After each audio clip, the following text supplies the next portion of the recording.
Tone and voice. Tone and voice make all the difference in communicating.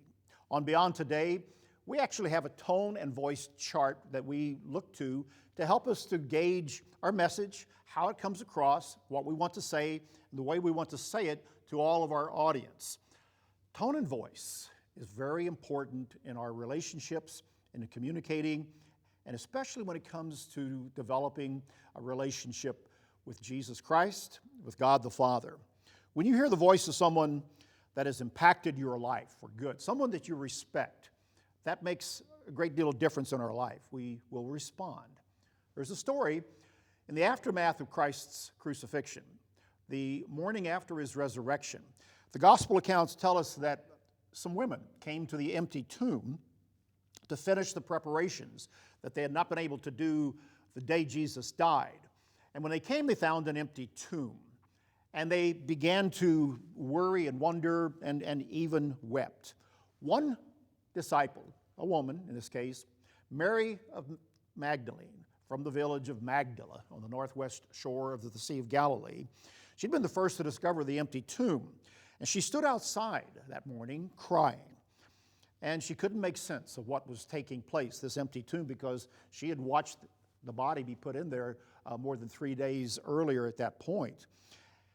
The account tells us that she saw two angelic beings sitting on a bench where Christ's body had been.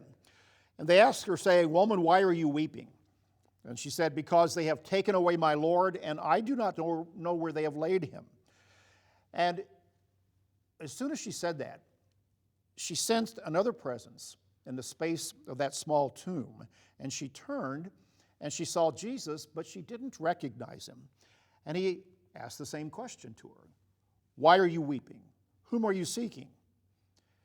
And she said, "Well, sir, if you've carried him away, tell me where you've laid him, and I will take him away." And she began to cry, the tears overwhelming her. And then she recognized that it was her Savior, her rabbi, her master, Jesus of Nazareth. And he said, "Mary."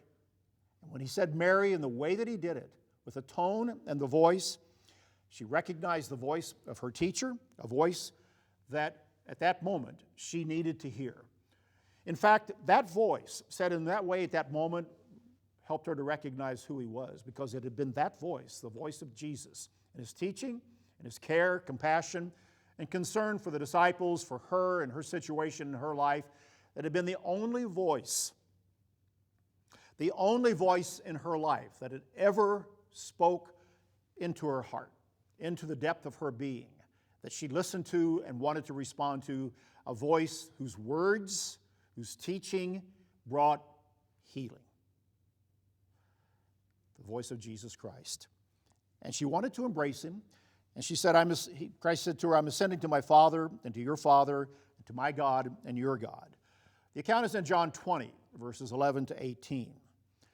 Mary went on then to be the first one to report to the other disciples about the empty tomb.